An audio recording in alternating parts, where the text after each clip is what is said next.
I'm really ready to slow down. And slowing down excites me. And so when I feel excited about something, I want to get up and just squeeze it. I want to go hard. I want to record a million. I want to talk a million miles an hour. And this is what I want to talk about today. I have this imagined idea of creating art that I will lay atop of this art.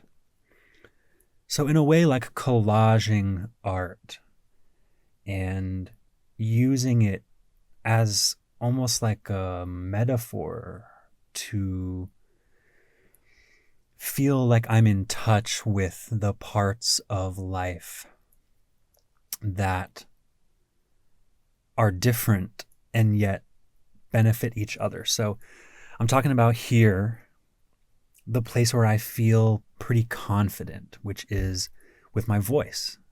I'm a vocalist. I have always been. And so what strikes me about, okay, yes, I was in the choir, I'm a singer, I was in the theater. As a teen, I haven't been in over a decade. And what I was just thinking about this earlier, which is what sparked me to sit down to record, which is this realization of like, yeah, this comes easy to me. I'm a freestyle rapper, and I don't even want to say rapper. That was like my doorway into freestyling. I'm a singer, I'm a musician. Hello, hello, hello, it's time to be mellow, it's time to be free and happy. You know, it's like I needed the rap because I loved rap growing up. I really did. And I really also loved singing, and like a choral setting was a little not the vibe, but there was a way where it just made sense to me. And here's why what I want to bring up is that it made sense to me perhaps because it was easy for me. And I didn't have to try hard. I didn't have to practice. I almost never practiced anything in choir. I think that's probably the case for most choir people. But maybe I'm projecting. So I guess when it comes to memorization, right, is the only thing I ever really had to work on. And just in this past few months, I've been drawing. And as I've been drawing and kind of being like, do, and then having a couple of instances of like, oh, I just like drew this. I just like drew this thing that looks like my reality over here. And it blows my mind because I gave up on art. I gave up on art. I have this vivid memory of my middle school art room that I swear to God, I only took one trimester of art post elementary school. I didn't take a single art class in high school because I was in choir. Choir was 5th period. Show choir and madrigal choir was 7th period. Like jazz choir was after school. Anyway, I remember this middle school art room vaguely, and we did some charcoal stuff, and then we did like still life, bowl of fruit type beat. And it just didn't make sense to me. I had never picked up on anything. And really, I had never had a desire. I remember probably elementary school. I went through this phase where I was drawing a lot, but I was drawing weirdly this specific scene, which was like, you know how, you know, you don't really, I never knew perspective, right? So I drew like grass, but I would draw like a little hill, and I would draw a cow riding a skateboard down the hill. Inside of the hill, upon the incline that the cow was skateboarding down, I would draw like little critters, rats or something that like lived in the hill.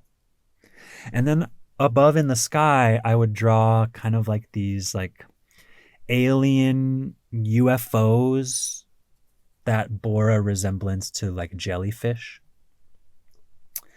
And so I wasn't like recreating the same thing, but something in my brain was fixated on this. And God, I'm just unpacking this idea that like I drew that one time, and then maybe I just knew that I could draw that and I didn't want to take a risk. I'll make the hill a little more steep. I'll draw the grass a little bit differently. I'll draw a different type of little critter living in the hill. I'll make the jellyfish aliens have different faces, or I'll give them antennas, or I'll give them all one eye. I'll draw the cow, brown cow, spotted cow. God, it's so interesting. Like thinking about this, like thinking about like little me, having this self-consciousness about not knowing how to do something. And when I try once, I think that's all I can do, or that's all I'm willing to risk. But anyway, drawing is now, it's like I went through this phase of being like, hell yeah, right? When like I said earlier, I want to milk it. I'm like, oh shit. And then I draw like a little comic, and I drew like little cartoons amidst like a page of writing. And that felt like this epiphany of like, whoa, dude, I can like draw little cartoonish pictures that are related to what and this is all this like unfolding excitement. And then as I'm very familiar with, I quickly lose that steam, that energy of being excited about something new. And now, and I went through like a draw, flip, draw, flip, draw, flip. And there's a way where I've had a couple of experiences where I'm like spending a long time drawing on one small page. And God, it feels so satisfying. And I've been drawing for a long time in moments where I'm relaxed and I'm not trying to force it. And then there's a way where I feel good about it. It's exciting to me that I can create these drawings. I've posted them on my Instagram. A couple of my friends have been like, yo, cool art. I love what you've been posting. And it feels good to have these pages that I've drawn and I'm sharing, and I'm like, I have a bounty. I'm an epic artist. Yeehaw! And then quickly, I've posted all the ones I want to post, and I'm like, God, I don't have anything to do. Is this good enough? I drew something and I'm like, oh, I wrote something personal. I can't share this, but that drawing was so cute. And then I'm like, okay, now draw something really cool that people will like, or draw something that has like a depth to it that I can post on TikTok because that people could really, really love my stuff. Oh, and then I'm like, come on. And it's like I pressurize this.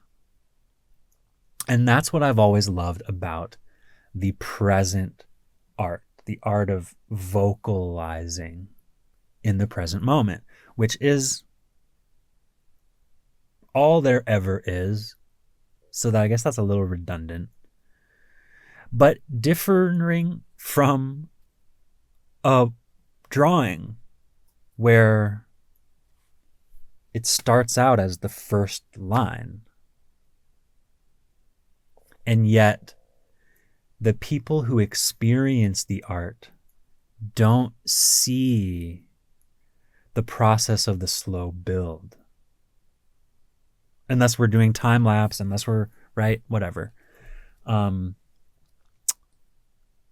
so there's this impatience I find myself in when it comes to setting down. I've never spent like multiple days on a drawing yet.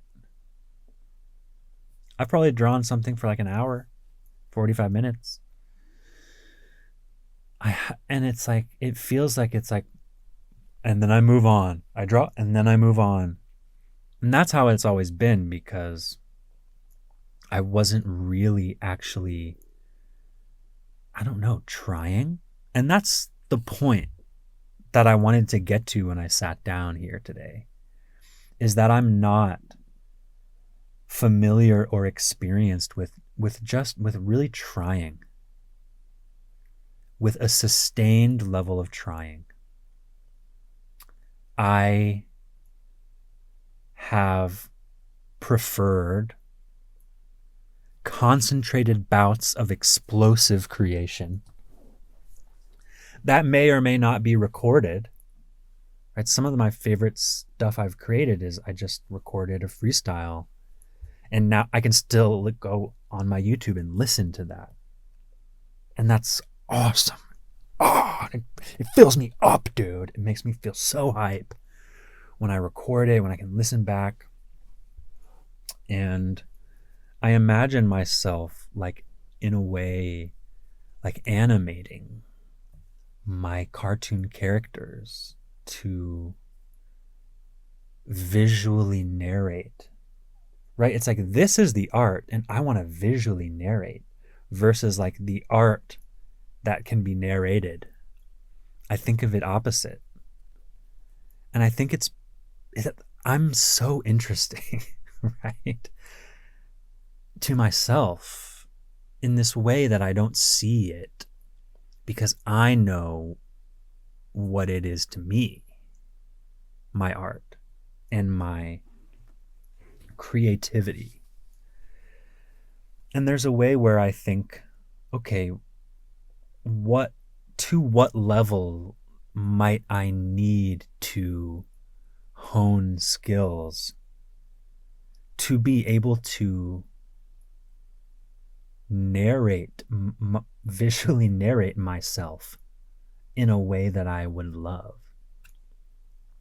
And I immediately think, well, God, it could take me 20 years to become the artist that I want to become. I am the artist that I always wanted to become, which is what? An artist who believes in themselves. One sec, I'm going to sneeze.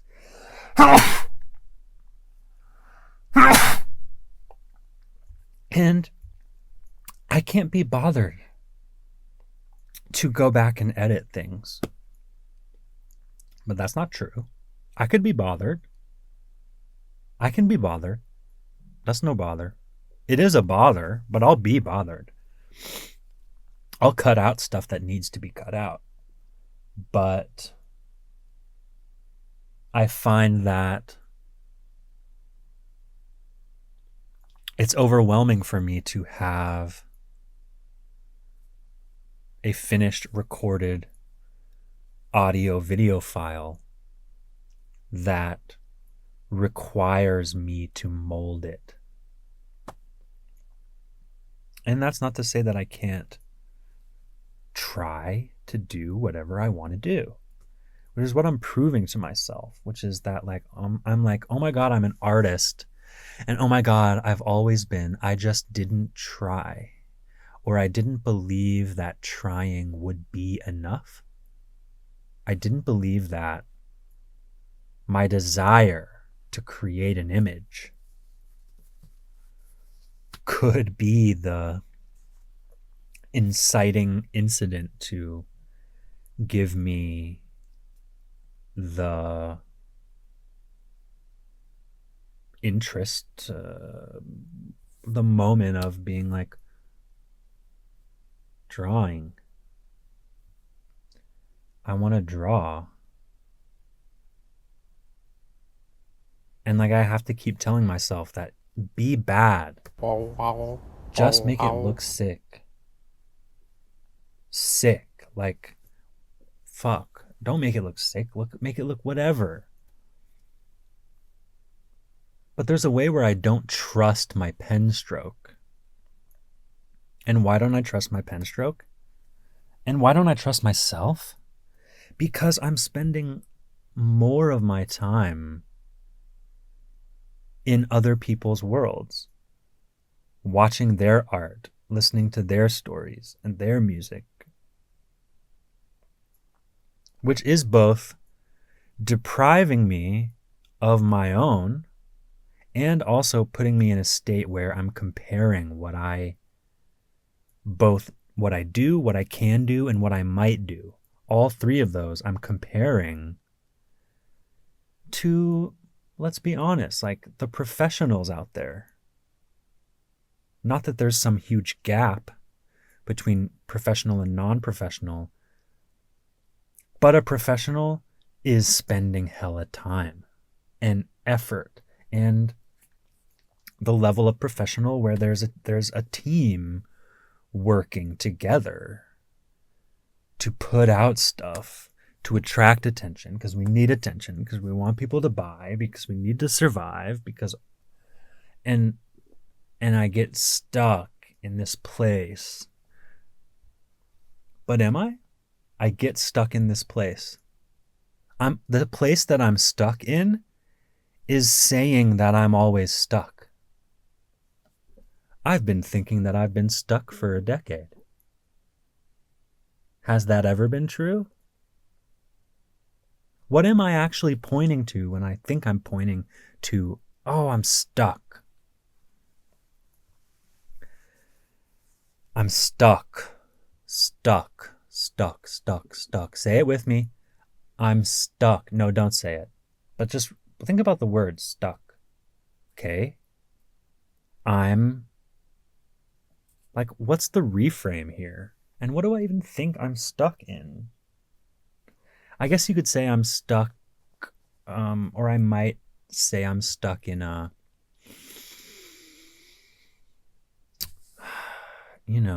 not believing in myself, really.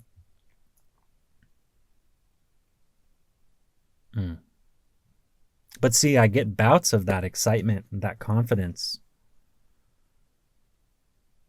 And I interact with it as if it's a scarce resource, a limited resource, a resource that could be gone at a moment's notice.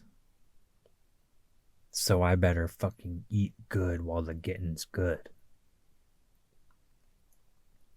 It's the mentality behind the scarcity mindset of, I just got paid today. I need to buy some shit that I can't normally buy, otherwise I'm never going to get to buy it. This idea that I'm not able to save, so I got to get while the getting's good. And then I'll deal with the scarcity down the road. But I want what I want when I have the money that I've had for such a short amount of time. That's a big part of it, scarcity. Money's a big one for me. It feels scarce. It's felt scarce my whole life. My parents interacted with it because it felt scarce, because My father was hiding his spending and he was at an addiction to buying shit on eBay and collecting toys and all this bullshit. And so it's like there was this like underground funnel where the family's money was disappearing at a quicker rate than it seemed like it was being spent. So it's like I think of I'm like, yeah, like even it's like the tiniest thing. Like we didn't go on a ton of vacations. And then besides that, it's like I only got $20 a month in allowance. You know? Like my friends, like a lot of their families would give them like $20 for dinner anytime we were hanging out to order food or whatever. And let's just pause and say $20 for like two teens to order Chinese takeout. We were living good in 2012, bro. 2012, we were getting pot stickers, cashew chicken, broccoli beef, egg rolls. Like we were getting the works, and we were just giving a $20 bill, and tip was included. I actually don't remember because I wasn't the one who was handing the money because it wasn't my parents' money. I was just reaping the benefits. And I swear there was like a handful of times where I just happened to overhear my mom or my dad being like, "Hey, so don't buy groceries till Friday." Which, I mean, feels pretty common to me because that's like how I live my life now, paycheck to paycheck. Which, hey, America, most of us are in this boat. Like, miss a paycheck, you're being like, yo, how's my shit about to get paid? And I don't want to project that onto everyone. And that hasn't always been the case for me. But I think I'm underpaid right now. It's frustrating. Because I'm not doing what I want to do forever, but I'm like in the field I want to be in. But it's not super fulfilling. But I'm in proximity to fulfillment. And there are a lot of familial dynamics that I witness that I feel passionate about. So I work in end of life care. Not specifically, like the guy I work with right now is not about to die. But he's 93 and he doesn't have the ability to really be like, did I have lunch? Did I take my pills? He can't remember that stuff. So that's like, and he is recovering from an injury. Anyway, you can't remember if you took your pills. That's huge. And I feel passionate about sharing, or I guess helping families who are undergoing the lifestyle changes that happen when our abilities to take care of ourselves decline. And so because I see how my demeanor and my calm presence and my social awareness is a skill and a talent, and is something that people are affected by in a positive way, as far as I know. And so it feels like, yeah, 93-year-old guy needs help. I'm kind of like sitting with him, watching football with him. Not fulfilling. There's parts.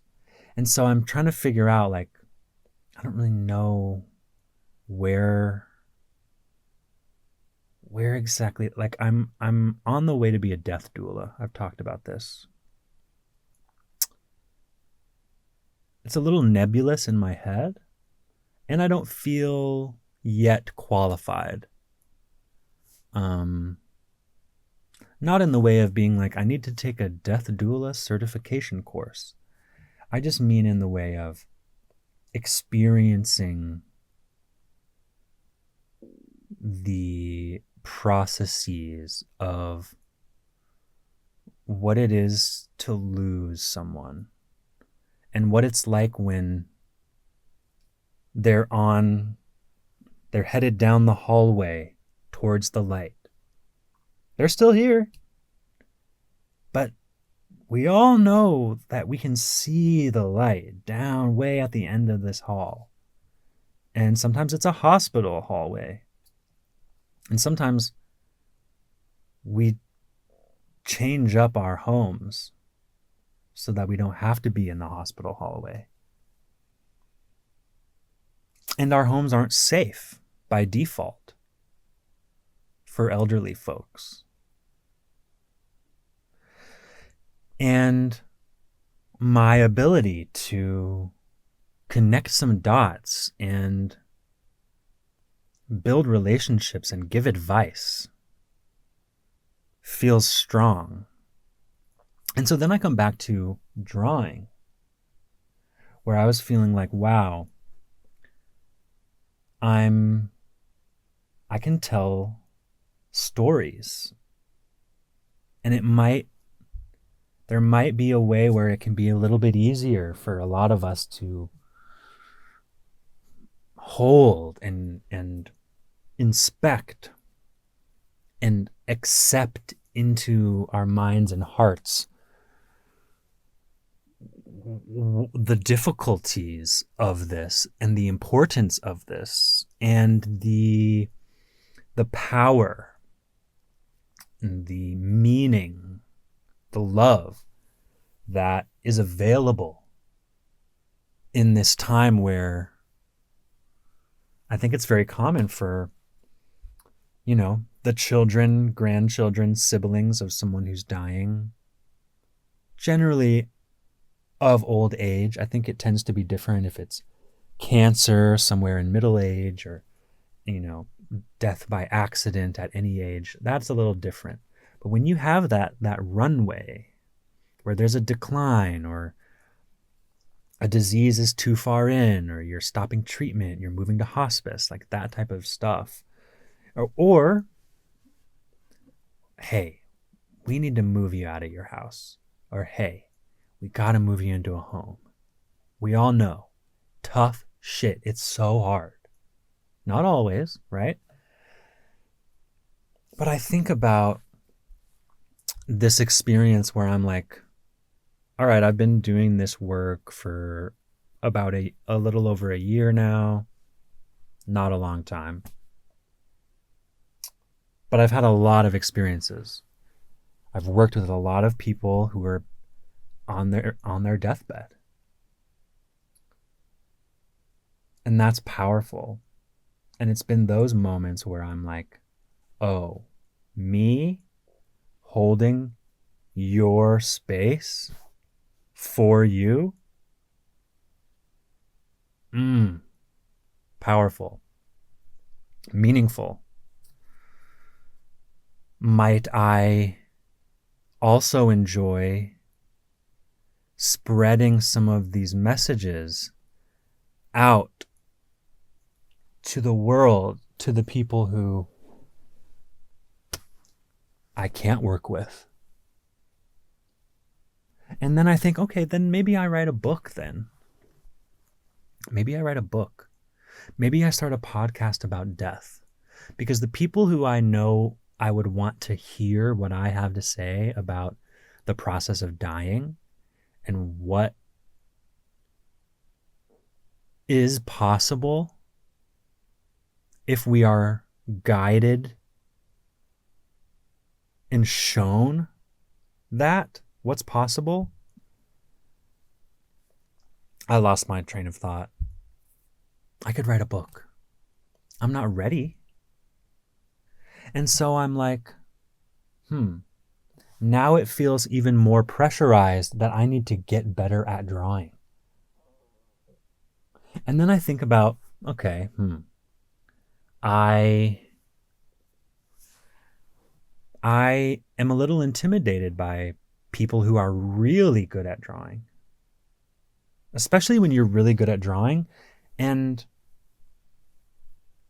you're like you're not making complicated marks with your pen. You're just making them right. You're putting them in the right spots. It's like sexy. I'm like, damn, how did you think to shade the underside of a chin by just going shing, shing, shing, shing? I'm like, that's shading? I'm like, damn, I don't know anything. And then I start to be like, no. And then it's, I lose. And then I'm back to comparing myself to other people as a reason that I'm not trying. There's a lot of successful podcasts. So all I have is just me in my closet. So why even try? And then I say, I swear to God, it's like friends of mine who like have made a small comment on my fucking Instagram over the years. I'm so affected by that. I haven't really had much experience with like being like feeling torn down by like negative comments on the internet, but the positive ones give me so much good feeling, dopamine, um, motivation. The people who I've worked with, I've I work with a lot of men who need care, but I build relationships with a lot of their wives who are also their main caregivers. And I've always felt um more comfortable talking with women.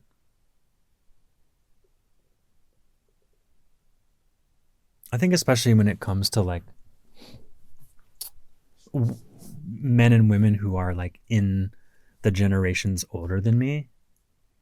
I have this like I'm very timid around older men.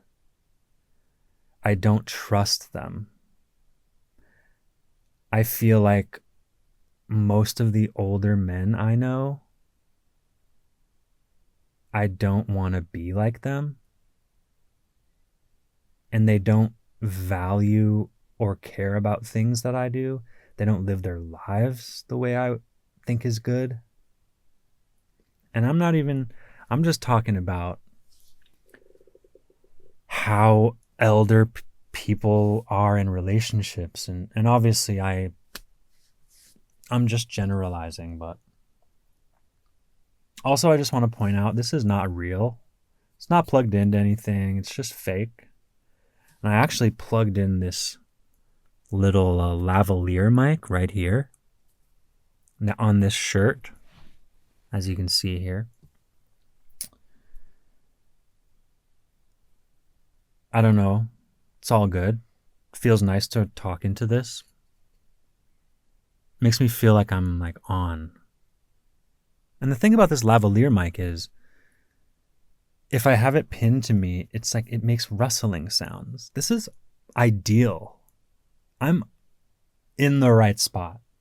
The sound, soak it up, girls. Soak it up. Cloth out the ass. I'm an artist. I will visually narrate myself. I will write books. I will change lives. I will help people die better.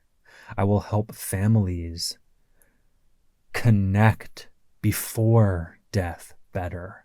I will help families grieve better. I will help individuals feel better, feel more fully. It really is impactful. And I don't even really know like the inciting incident in my life that makes me feel this way. I don't have to trace it back, right? What was the inciting incident that made you become passionate about death? Well, it was when my mom died when I was 14. I like have imposter syndrome about like, damn, dude, not really enough people in my life have died yet, so I probably shouldn't go into this. That's how it feels. It feels like I'm being a little cavalier. Like, hey, do you have kids? Or have your parents died? Your grandparents haven't even died? My grandparents are going to die. I'm going to be here. It's going to be hard. But in this weird way, I'm excited for it. Because I anticipate the meaning, the meaning, the experiences that mean something. What do we say? What do you say when you walk in the room and grandpa's in the bed and he's kind of passed out and everyone thinks he might go in a few days, and you go in there and he can hear you? What do you say? Because I've been around families in that position, and I have felt like I want to help you guys say stuff. I've seen people not really say much. Everybody comes over, hey dad, love you dad, and then we just go over into the other room, and then we just small talk, drink a beer. Hey, it's how you doing? Yeah, battle back down in terrace. Well, I had to carry that thing 3 whole ways, and there was traffic backed up a mile, but it didn't take me but an hour.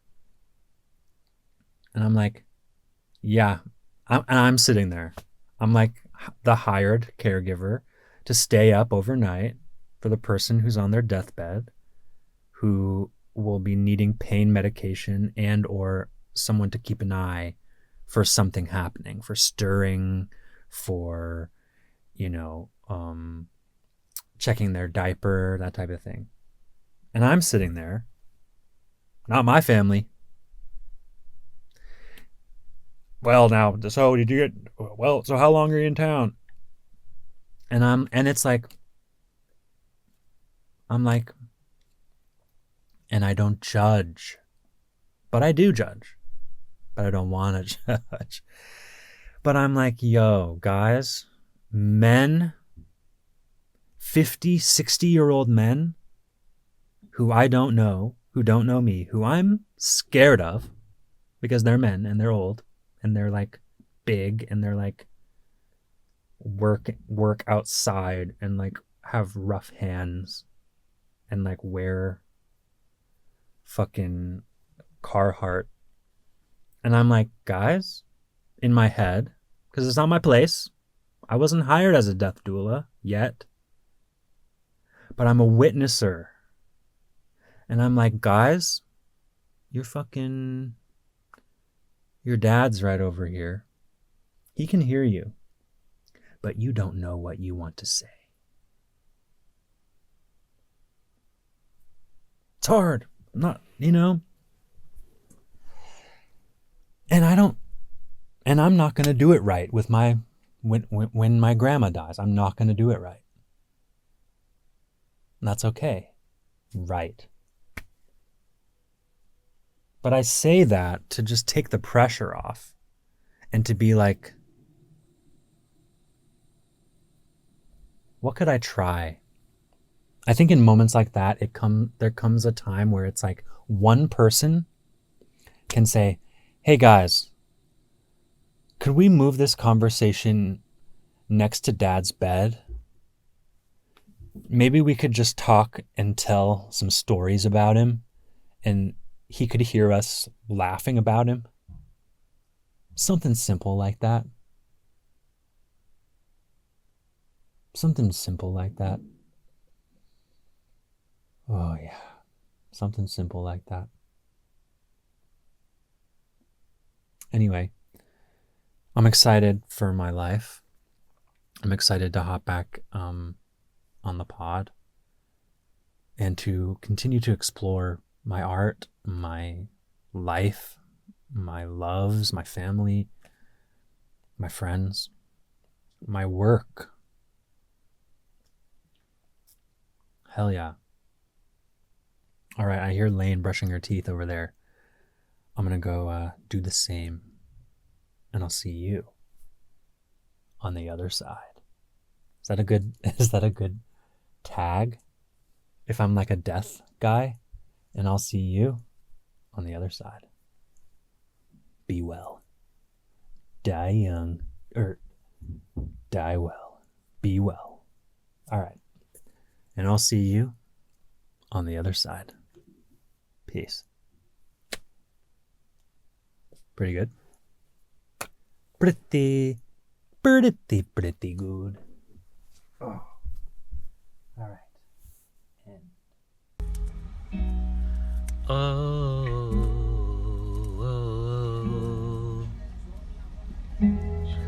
This is one of my favorite ones, guys.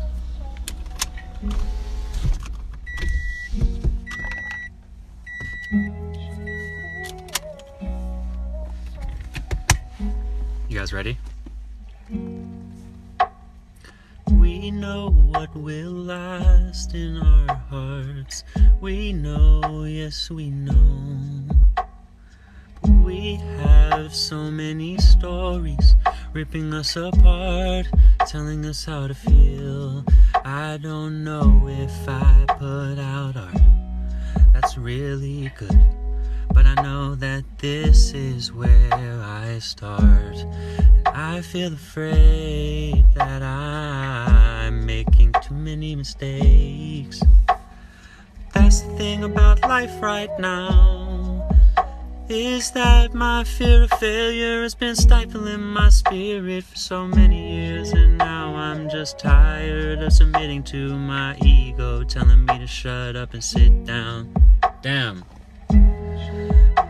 Free me from something weird, it's not aligned with me. Free me from my fear, I'm feeling holy. I fall asleep at night, wishing I'd done some other things with my day. But I know tonight I'm no longer living my life, wishing that I'd done it a different way. I know a lot of times it's really frightening when we find that we're not in a position that makes us feel happy. And so it can feel panic in our hearts and minds, and fear that if we take a leap and take a step towards different shit, that it means that we could possibly fall flat. We could possibly end up back in our parents' basements. Fuck that. Maybe I should stay at the bum ass job that I hate. Maybe I should never even date. Maybe I should never even try. Oh well, come on, let's go get high. Oh well, this is my fucking life, fuck me. Maybe I should have tried when I was 14 or 16 or 18 or 23. Just look at me, we are more powerful. Age doesn't even exist for me, cause I know that I'm not behind. I'm learning to find my flow. So let's take it slow, let's do it right. Let's take our time, let's not have fear, but let's notice fear, and let's not adhere to the old bounds that fear makes, that caution tape we step through. Make no mistake, it's not easy, bro, but I got your back and you got mine. Now let's fucking go. Let's fucking go. Let's fucking go, dude. You ready?